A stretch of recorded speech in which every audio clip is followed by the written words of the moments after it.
You know that specific sound a commercial HVAC unit makes when it's struggling against 98% humidity in Houston?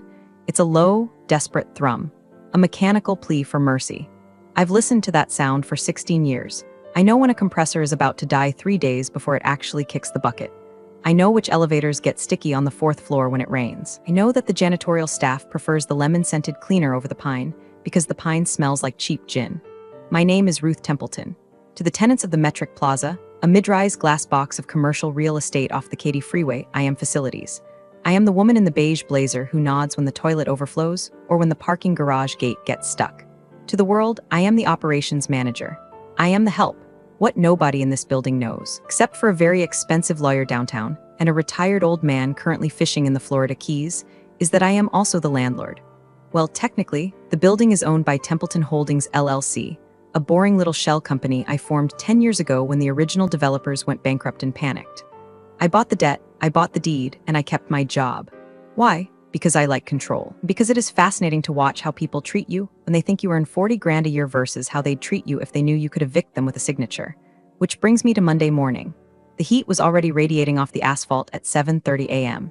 I was in the lobby, checking the scuff marks on the terrazzo, when the doors slid open and a cloud of aggressive cologne assaulted my sinuses. Enter Colton Metrics. Colton is 32 years old, wears suits that are too tight in the ankles and too loose in the shoulders, and possesses the unearned confidence of a man who has never had to pay for his own car insurance. He is the son of Harlan Metrics, the founder of Harlan Metrics Logistics, which occupies the top 3 floors of my building. Harlan is a good man. Harlan is tired.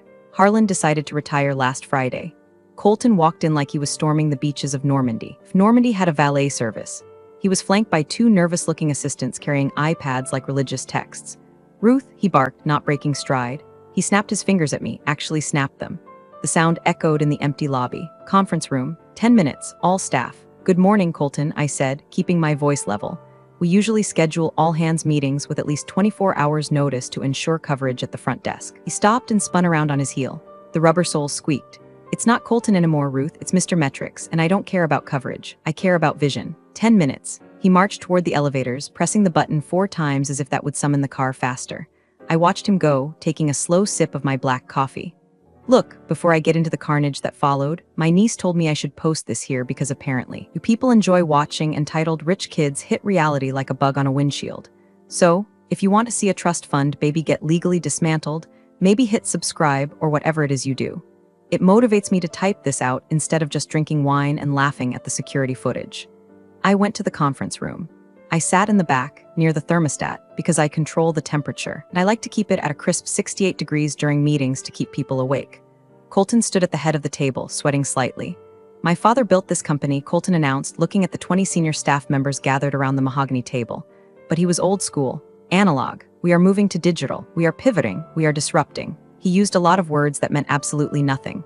Synergy, paradigm, granularity. I saw the VP of sales, a woman named Linda who has been moving freight since before Colton was born, rolling her eyes so hard I thought she'd detach a retina. "Changes are coming," Colton said, his eyes scanning the room until they landed on me, starting with the building itself. "This place feels stagnant. I want to knock down the walls on the 12th floor. Open concept. Glass everywhere. I want energy." I cleared my throat, Mr. Metrics. "Structural changes to the 12th floor require a permit from the city and approval from the building owner." Colton laughed. It was a wet, condescending sound. Ruth, don't worry about the paperwork.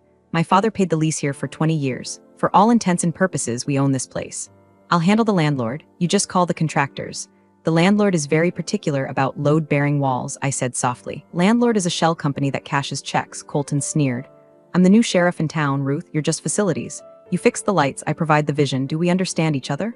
The room went silent. Everyone looked at the floor. They were embarrassed for me. They thought I was being humiliated. I looked at Colton. I looked at his sweaty forehead, his cheap watch that he thought was expensive, and his trembling hands. "I understand perfectly," I said, and I did. I understood that he hadn't read the lease. If he had, he would know that the lease for Harlan Metrics Logistics expired yesterday. It ended on Sunday. It was now Monday. Technically, he was trespassing. I opened my notebook and wrote down the date and time. 8:15 a.m. Tenant asserts ownership. Tenant threatens structural damage. "Good," Colton said, clapping his hands. "Now, get out. I have real business to discuss with the executive team." I stood up, smoothed my skirt, and walked out of the room. As the heavy glass door closed behind me, I heard him say, "God, she's such a dinosaur. We need to replace her with an app." I walked back to my office on the ground floor. It's a small office tucked behind the mailroom. It smells like paper dust and coffee. I sat down at my desk and unlocked the bottom drawer. Inside, there is a thick, leather-bound binder. I opened it to the very last page of the master commercial lease agreement for Suite 1000 to 1200. Expiration date, October 12, 2024. Renewal clause, tenant must provide written notice of intent to renew 90 days prior to expiration. Failure to provide notice constitutes a termination of tenancy. I checked the file. No letter, no email. Harlan had mentioned months ago that he wasn't sure what the future held, so he held off. Colton, in his rush to disrupt, hadn't bothered to check the foundational legal document that allowed his company to exist in physical space. I picked up my phone and dialed the number for the building's security firm. "Hey Dave," I said, "it's Ruth. We need to update the access protocols. I think we might have a security issue brewing on the top floors." I wasn't angry. I wasn't sad. I felt that calm, cool clarity of a sniper adjusting for windage. He wanted to play sheriff? Fine. But he forgot that the sheriff serves at the pleasure of the mayor. And in this building, I am the mayor, the judge, and the executioner.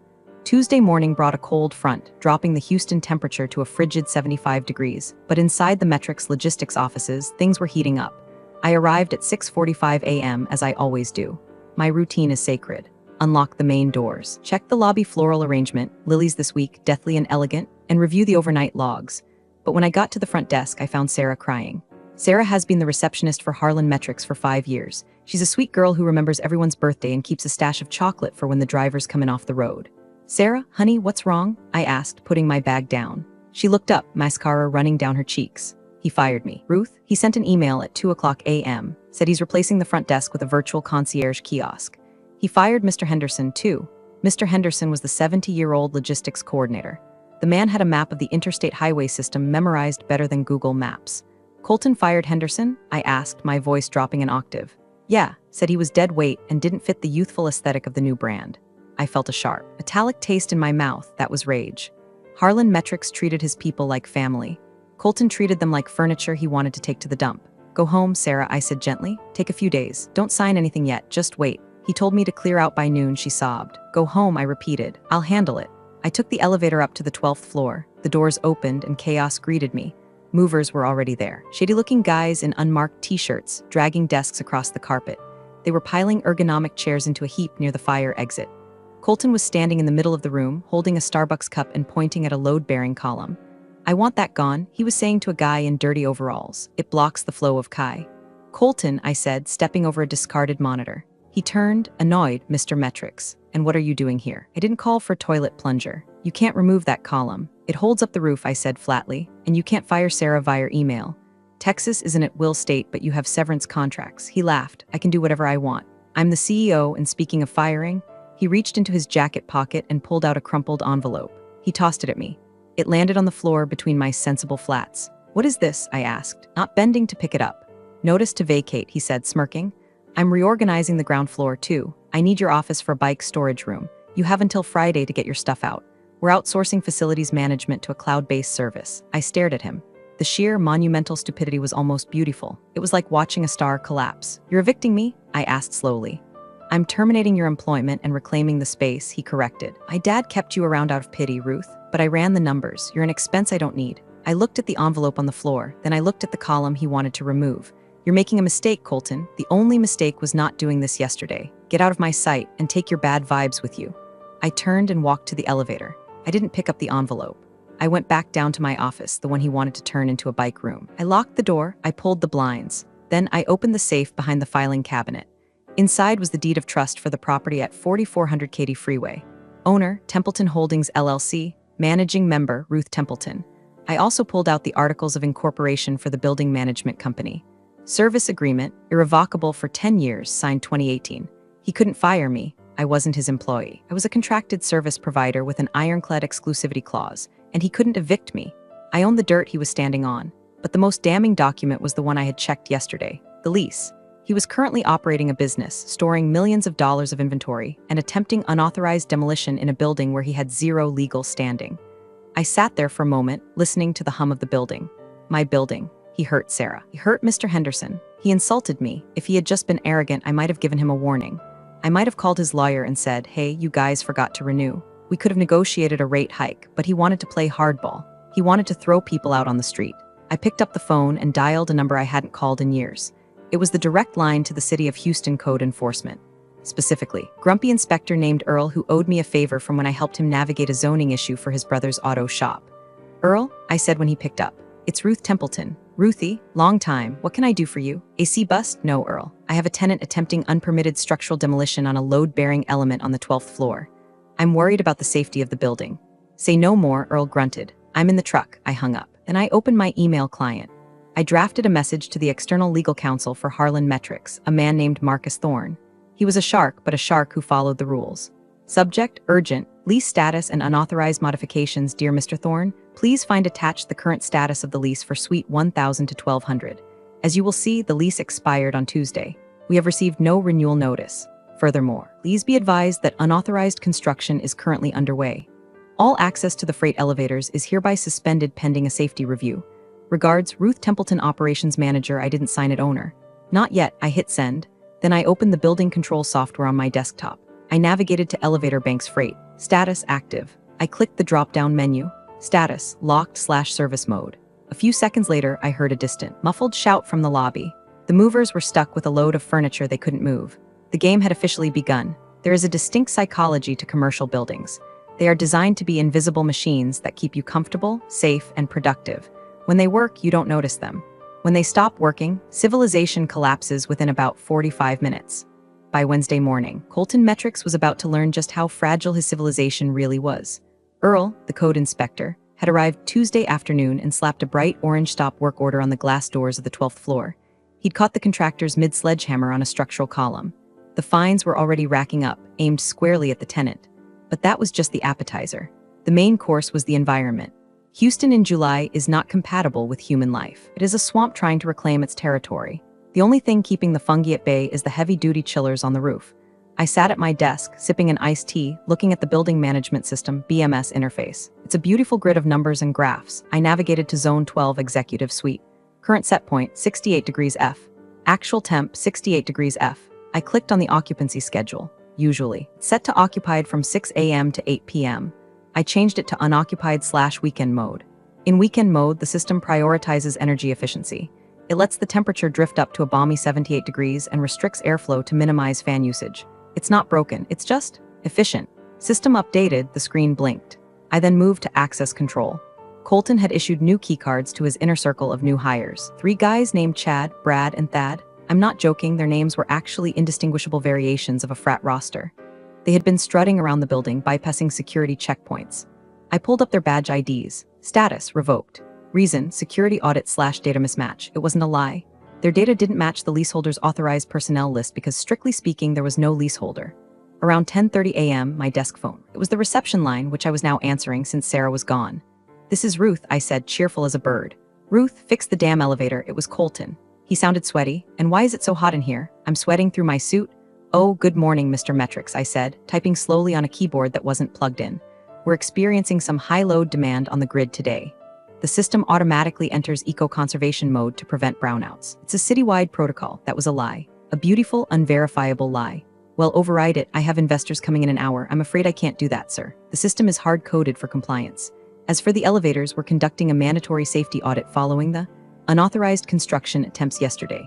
The freight cars are offline until the structural engineer clears the shaft. This is unacceptable. I'll fire you. I swear to God, Ruth. Done on Friday? I understand your frustration, Mr. Metrics. Would you like me to send up some portable fans? We have some in the basement. They're a bit noisy, though. He hung up. 30 minutes later, the VP of Operations, one of the few old guard left, a man named Bill, came down to my office. Bill looked tired. He closed the door and sat in the guest chair. Ruth, he said quietly, what is going on? The badges don't work. The AC is blowing lukewarm air. The toilets on the 11th floor are out of order. Is this? Are you doing this? I looked at Bill. He was a good guy. He had photos of his grandkids on his desk. Bill, I said, leaning forward, do you have a personal email address? Yes, start forwarding your files today. He looked at me, confusion clouding his eyes, and then he saw the look on my face, the absolute lack of panic, the stillness. He didn't renew the lease, did he? Bill whispered. I took a sip of my tea. I can't discuss confidential tenant matters, Bill, but I can tell you that the building takes care of its own. And right now, the building is rejecting a virus. Bill nodded slowly. He stood up. I always liked you, Ruth. I like you too, Bill. Take the stairs today. The elevators might get finicky. By 2:00 p.m., the investors arrived. I watched on the security camera. They were 3 serious men in gray suits. They walked into the lobby and I buzzed them in. They got into the elevator. I let them go up. But when they stepped out onto the 12th floor, they were met with 79-degree heat, the smell of stale sweat, Colton, and the sound of industrial floor fans droning like angry hornets. I zoomed in on the camera. Colton was trying to look cool, but his shirt was plastered to his back. He went to swipe his badge to open the glass conference room doors. Red light, beep. He swiped again. Red light, beep. He kicked the door. The investors exchanged a look. It was the look people give when they realize they are about to waste their money. I picked up my phone and sent an email to Marcus Thorne, the lawyer. Subject: cease and desist harassment of facilities staff. Mr. Thorne, your client, Mr. Colton Metrics, has physically kicked building property and verbally abused staff regarding building protocols. Please remind him that damage to property is a violation of the expired lease terms. This is your second notice. I sat back. The chessboard was set. The king was sweating. The pawns were fleeing, and the queen was just getting started. There's a steakhouse in downtown Houston called the Capitol. It's dark, smells like mahogany and seared beef, and costs more for a salad than most people make in a day. It is where uncomfortable truths are delivered over expensive Cabernets. On Thursday, Marcus Thorne invited me to lunch. Marcus is the kind of lawyer who charges by the sneeze. He's sharp, impeccably dressed, and usually manages to intimidate anyone who doesn't have a Juris Doctor. He represents Harlan Metrics Logistics. He's been their counsel for years. He assumes, naturally, that he is the smartest person in the room. I wore my navy blazer and my grandmother's pearls. I arrived 4 minutes early. When Marcus slid into the booth opposite me, he looked annoyed. He checked his watch. Ruth, thanks for meeting me. Look, I have a deposition at 2, so let's make this quick. Of course, Marcus, I said, unfolding my napkin. Colton is excitable, Marcus began, signaling the waiter for a scotch. He's under a lot of pressure stepping into Harlan's shoes. He feels you're obstructing his transition. The AC issues the badges. It feels retaliatory. Maintenance is rarely convenient, Marcus. Cut the crap, Ruth, he snapped. We know you're upset about the staff changes, but you're a vendor. You work for the building management. You don't get to play moral police. If you don't get the systems back online by tomorrow, we're going to sue the management company for breach of contract and constructive eviction. He leaned back, looking satisfied. He thought he had played the ace. I smiled. It was a small, polite smile. Marcus, did you read the email I sent you on Tuesday? I skimmed it. Something about a renewal notice. We'll draft a retroactive extension. Standard procedure. Harlan forgot, big deal. It's not just that Harlan forgot, I said, reaching into my tote bag. It's that the entity Templeton Holdings, LLC has decided to go in a different direction with the space. I pulled out a single sheet of paper. It was a photocopy of the signature page of the lease renewal offer sent 6 months ago. Tenant signature. Blank date, blank. We sent this via certified mail in January, I said softly. We sent a reminder in March. We sent a final notice in May. No response. The lease expired on Tuesday at midnight. As of right now, your client is a holdover tenant, a trespasser. Marcus waved a hand dismissively. We'll pay the holdover penalty. 150% rent. We're not moving, Ruth. You can't just kick out a $20 million company because of a clerical error. I can, I said, because the owner doesn't want your money. The owner, Marcus laughed, some faceless investment group, I'll call them. We'll offer them 10% over market. Everyone has a price. You can't call them, Marcus. Why not? I pulled out the second document. The Articles of Organization for Templeton Holdings, LLC. I slid it across the white tablecloth. Marcus picked it up. He adjusted his glasses. He read the top line. Then he read the line listing the managing member. His eyes stopped moving. He froze. The color drained from his face, leaving him a sort of sickly beige that matched the walls. You, he whispered. You own the building? I own the building, I confirmed. I bought the note from the bank in 2014 when the original developers went belly up. Harlan knew. He had a handshake deal to keep it quiet because he didn't want the board to know his operations manager was also his landlord. It amused him. Marcus looked at me with new eyes. The arrogance was gone, replaced by pure, unadulterated terror. He realized he had just threatened to sue the judge in her own courtroom. Ruth, he stammered. Ruth, look, we can fix this. Colton, he didn't know. Ignorance of the law is not a defense, Marcus. Isn't that what you tell people? He's just a kid. He's trying to make his mark. He fired Sarah, I said. He fired Henderson. He told me to clean out my desk by Friday. He called me a dinosaur. I took a sip of my iced tea. He wants me out by Friday? Fine. I want him out by Friday. That's impossible, Marcus choked out. The logistics. The servers. The inventory. That sounds like a logistics problem, I said. And frankly, his logistics team seems a bit thin right now, since he fired the competent ones. Ruth, please. Harlan will kill me. He'll kill Colton. Harlan is fishing, I said. I suggest you call him. And then I suggest you explain to your client that he doesn't own the castle. He's just a guest who overstayed his welcome. I placed a $20 bill on the table for my tea. I'm initiating formal eviction proceedings tomorrow at 9:00 a.m. You have until then to vacate voluntarily. If he's not out, I change the locks. All of them. I stood up. Enjoy your lunch, Marcus. I walked out of the steakhouse. The air outside was hot and heavy, but I felt light as a feather. Friday morning arrived with the inevitability of a hurricane. Marcus Thorne must not have had the courage to tell Colton the truth yet, or maybe he tried and Colton was too busy disrupting to listen. Either way, the boy king was still in the building, and he was getting desperate. I escalated the environment. At 8 o'clock a.m., the water pressure in the building experienced a sudden drop. The toilets on the 12th floor would now require 2, maybe 3 flushes. The break room sinks trickled like an old man with prostate issues. At 8:30 a.m., I instructed the janitorial crew to pause service for the executive suite due to safety concerns regarding the unauthorized construction zone. Trash cans were overflowing with Starbucks cups and takeout containers. The place smelled like stale coffee and entitlement. At 9 o'clock a.m., the mail carrier arrived. I met him at the dock. "Hey, Tony," I said. "Morning, Ruth. Got a mountain of stuff for metrics." "Hold it," I said. "There's a dispute regarding the recipient's tenancy. Return to sender or hold at the post office. We can't accept liability for packages delivered to a non-leaseholder." Tony shrugged. "You're the boss." He loaded the crates of Amazon boxes and overnight envelopes back into his truck. I went back to the lobby and stood behind the front desk, my front desk. Sarah wasn't there, and it felt empty, but I needed to be visible. Around 10 o'clock a.m., Colton stormed down the stairs because the elevators were still under maintenance. He looked ragged. His suit was wrinkled. He had sweat stains under his arms. He was followed by his frat boy trio who looked equally confused and damp. He saw me and marched straight for the desk. "You," he screamed, his voice cracked. "You sent the mail away. I got a notification. That was equipment. That was vital hardware." The lobby was full of people, couriers, staff from other floors. Visitors, everyone stopped to watch. "Mr. Metrics," I said, my voice projecting clearly. "I cannot accept mail for an entity that does not have a valid lease." "I have a lease," he shrieked. "I own this company. I own this building." "No," I said. "You don't." "I'm going to call the police." He yelled. "I'm going to have you arrested for sabotage, for interference." He pulled out his phone. "I'm calling 911. "I wouldn't recommend that," I said calmly. "Emergency services are for emergencies, Colton, not for tantrums." "Shut up," he dialed. He actually dialed. "Police," he shouted into the phone. "I want to report a theft, a hostage situation. My building manager has hijacked the building." He paused, listening. "What? No, she's not armed." "Well, she has a stapler." "No, I'm the CEO. My name is Colton Metrics." I watched him. The crowd watched him. He was unraveling. "They hung up on me," he said, staring at his phone in disbelief. "Imagine that," I said. "Listen to me, you old hag," he hissed, leaning over the counter. Spittle flew from his mouth. "My lawyer is fixing this. And when he does, I am going to make sure you never work in this town again. I will bury you. I will turn this lobby into a shrine to your failure." I didn't blink. I didn't flinch. "Colton," I said, lowering my voice so only he could hear. "Look at your shoes." He looked down. "What? They're scuffed," I said. "You're standing on my terrazzo." "Your terrazzo?" He laughed, a manic, high-pitched sound. "You're delusional. Ask Marcus," I said. "Ask Marcus who signs the checks for the AC repairs. Ask Marcus who holds the deed." Just then his phone buzzed. He looked at the screen. It was Marcus. Finally, he answered on speaker. "Marcus, get down here. This woman is insane. She's blocking the mail." Marcus's voice came through the tiny speaker, tinny but clear. It sounded defeated. "Colton, shut up. Stop talking."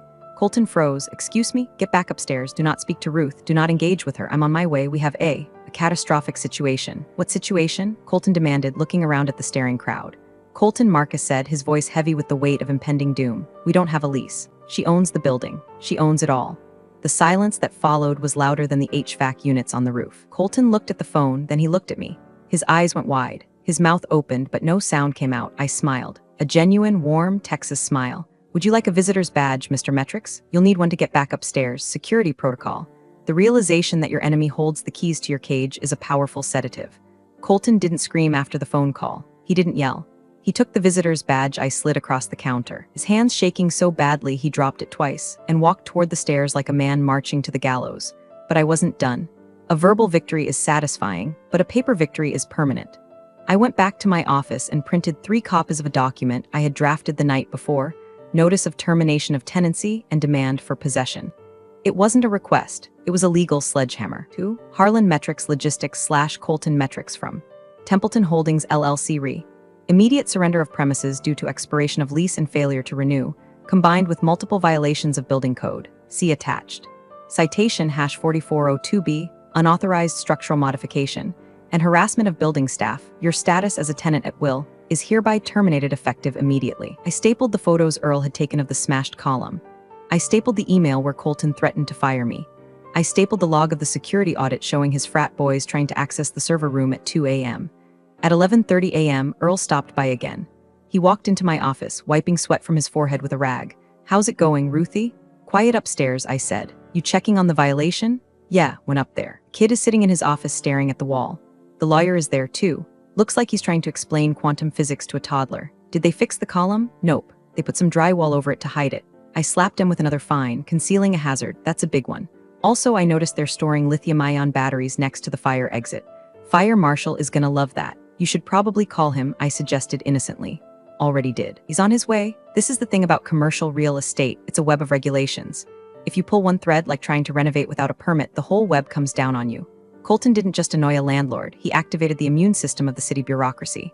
Around 12:30 p.m., Marcus Thorne came down to my office. He looked 10 years older than he had at lunch. He closed the door and didn't sit down. Ruth, we need to talk terms. Term is goodbye, I said, not looking up from my spreadsheet. Be reasonable. You can't evict a company with 50 employees in 24 hours. It's impossible. It's not an eviction, Marcus, it's a non-renewal. The lease ended Tuesday. You are trespassing. I'm being generous by not calling the sheriff right now to escort you out. Colton is. He's in a bad way. He called Harlan, and Harlan is flying in. He'll be here tonight. I paused. Harlan, my old mentor. The man who taught me everything about logistics and who unknowingly taught me that you always keep the real estate in a separate LLC. Harlan can come, I said, but the answer remains the same. The building is under new management protocols, and the current tenant is incompatible with the owner's vision. What is the vision, Ruth? What do you want? Marcus asked, desperate. Money? Equity? A seat on the board? I looked at him. I want respect, I said, and I want my building back. And I want the damage to the 12th floor repaired by a licensed contractor, paid for by you before you leave. We can't move by tomorrow, Marcus pleaded. You have until 5 p.m. tomorrow, that's Saturday. I'll give you the weekend to get the trucks in. But come Monday morning, if there is a single paperclip belonging to Metrics Logistics in Suite 1200, I will consider it abandoned property and auction it off. Ruth. I handed him the notice of termination. Served, I said. Marcus took the paper. He looked at it, sighed, and nodded. He knew the law. He knew they were dead in the water. I'll tell him, Marcus said. Oh, and Marcus, yes, tell Colton that if he kicks another door, I'm adding the replacement cost to his personal liability tab. I have it all on 4K video. Marcus walked out. I turned back to my computer. I opened the BMS system. I navigated to Zone 12 Executive Suite. I bumped the temperature up to 80 degrees, let them sweat. By 2 p.m. Friday, the word had spread. I don't know who leaked it, maybe Marcus, maybe Sarah, who I had texted, or maybe the walls just started talking. But everyone knew. The king was naked and the facility's manager had stolen his clothes. The office became an anthill that had been kicked over. Staff were running out with boxes. The frat boy trio was seen loading a foosball table into the back of a pickup truck in the loading dock. I authorized the freight elevator for move-out purposes only, just to be helpful. I stood by the loading dock with a clipboard, checking off items as they left. Careful with that server rack, I told a sweating IT guy. Don't scratch the door frame. He looked at me with pure awe. Yes, ma'am. Sorry, ma'am. Colton was nowhere to be seen. He was holed up in his office, presumably watching his empire dissolve. At 4 p.m., a black Lincoln Town car pulled up to the curb. The door opened and Harlan Metrics stepped out. He was 70 years old, tanned from the Florida sun, wearing a fishing shirt and linen pants. He looked like a man who had been interrupted in the middle of a very good margarita. He walked into the lobby. He saw me standing there. He stopped. He looked at the chaos, the movers, the panicked employees, the orange stop work sticker on the elevator. He shook his head and walked over to me. Ruth, he said, his voice was gravel and whiskey. Harlan, I nodded. I leave for 5 days, he said. 5 days, and I come back too? Your son fired Sarah, Harlan, and Henderson, and he tried to knock down the structural column on the 12th floor. Harlan closed his eyes. He pinched the bridge of his nose. The column, the one near the break room. He said it blocked his kai. Harlan let out a long, shuddering sigh. And the lease expired Tuesday. No renewal sent, and you? I exercised my right as the owner to reclaim the property. Harlan looked at me. For a second, I thought he might yell. He was a tough businessman. He didn't like losing. But then a small, wry smile tugged at the corner of his mouth. Templeton Holdings, he muttered. I forgot about that. I always thought you'd sell it. It's a good asset, I said. Steady yield. Usually, Ruth. You're killing me here. The disruption? This will tank the quarter. Colton tanked the quarter when he decided to treat the people who run his world like garbage, I said firmly. I'm just the consequences. Harlan looked at the ceiling. Where is he? Upstairs, probably sweating. It's 80 degrees up there. Why is it 80 degrees? Eco mode, I said deadpan. Harlan chuckled. It was a dry, rusty sound. All right. Let's go see the boy genius. Rode the elevator up in silence. The car smelled like fear and cardboard.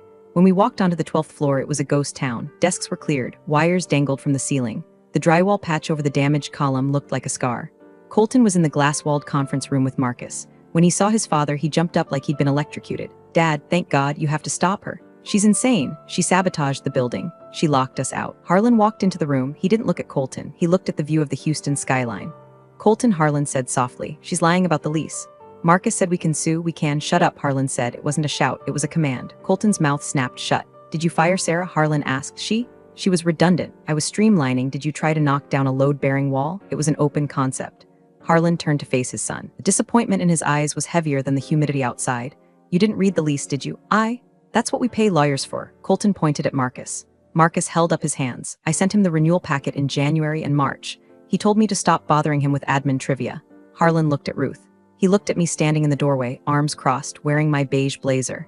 She owns the building, Colton, Harlan said. She has always owned the building, and you just tried to evict the landlord. Colton looked at me. He looked at his dad. The reality finally, truly sank in, but she's just facilities, he whispered. She's the reason this company ran for 20 years, Harlan said, and now she's the reason we're moving. Moving, Colton squeaked. To where? I don't know, Harlan said. That sounds like a logistics problem. And since you're the CEO, fix it. Harlan turned to me. Ruth, we have until Monday morning to get the heavy stuff out. I looked at Harlan. We had history. Monday at 8 a.m., I said, sharp. After that, the locks change. Fair enough, Harlan said. Then he looked at Colton. Start packing, son, and be careful with the boxes. You're paying for the damages. Saturday was a blur of activity, but I wasn't part of it. I sat in my office, door open, watching the parade of defeat. Movers, real ones this time, hired by Harlan. Stripped the 10th, 11th, and 12th floors. I watched my building being cleansed. It felt like a fever breaking. Sunday came, the deadline was approaching. I came in at noon. The building was silent. The trucks were gone. I took the elevator up to the 12th floor. It was empty. The glass walls reflected the harsh Texas sun. The carpet still held the indentations of desks that had been there for a decade. The air was still warm, but the frantic energy was gone. Walked to the executive office. The door was open. Colton was there. He was sitting on the floor, his back against the wall, holding a box of personal items, a stress ball, a framed photo of himself, a stapler. He looked up when I entered. He looked exhausted. His suit was gone, replaced by a t-shirt and jeans. He looked like a child. You won, he said. His voice was hollow. It wasn't a competition, Colton, I said, standing over him. It was a business arrangement. You violated the terms. My dad is removing me as CEO, he said, staring at the carpet. He's stepping back in. He says I'm not ready. He's right. I just wanted to make it better, he muttered. I wanted to make it modern. You broke it, I said. You don't modernize a machine by smashing the gears. You oil them, you respect them. He looked at me with genuine curiosity. How did you do it? How did you afford this place? I saved, I said. I invested. And I didn't spend my money on cars I couldn't drive or suits that didn't fit. And I treated people with respect, so when I needed a favor from a code inspector or a lawyer or a janitor, they gave it to me. He stood up. He picked up his box. I'm sorry, he said. It sounded forced, but it was there. About Sarah, about everything. Sarah has already been hired by the building management company, I said. She starts Monday as my assistant, with a raise. He blinked. Oh, give me the keys, Colton. He reached into his pocket and pulled out the master key ring. The one that gave access to the executive suite, the server room, everything. He handed them to me. The metal was warm from his hand. I closed my fist around them. They felt heavy. They felt like victory. The freight elevator is waiting, I said. He walked out. He looked small in the empty hallway. I watched him go. I heard the elevator ding. I heard the doors slide shut. I was alone. I walked over to the window. I looked out at the Kitty Freeway, the river of cars flowing endlessly. I pulled out my phone and called the BMS system. Zone 12, mode occupied, set point 72 degrees F. I heard the hum of the air conditioning kick in. The vents sighed with relief. The cool air began to flow. I walked over to the spot where he had tried to remove the column. The drywall patch was ugly, but the column underneath was steel. Wasn't going anywhere. Neither was I. On Monday morning, the lobby was quiet. The frantic energy of the Metrics logistics staff was gone. The unauthorized frat boys were gone. The smell of desperation was gone, replaced by the scent of fresh lilies, white ones today for peace. Sarah was at the front desk. She looked radiant. She had a new nameplate, Sarah Jenkins, Assistant Operations Manager. Good morning, Miss Templeton, she beamed.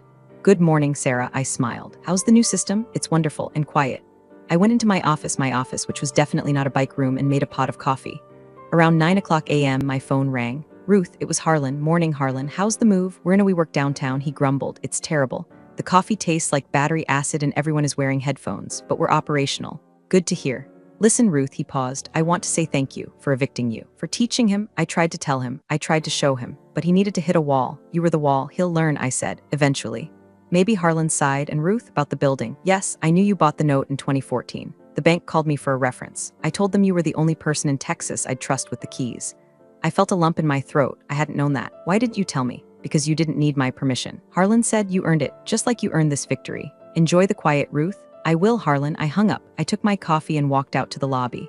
I stood in the center of the terrazzo floor. I looked up at the atrium, at the glass and steel rising around me. It wasn't just a building. It was a machine. It was a fortress. And I was the keeper. I saw a scuff mark on the floor where Colton had dragged his heels. I pulled a rag out of my pocket. I bent down and rubbed it. It came right off. The building was clean. The building was mine. I took a sip of coffee. Black, no sugar, perfect. Real power doesn't announce itself. Ruth didn't need to shout to show who truly held the deed to that building. It's a powerful reminder that competence and quiet strategy always trump bluster and entitlement. Appreciate you all for sticking through this one. See you in the next story.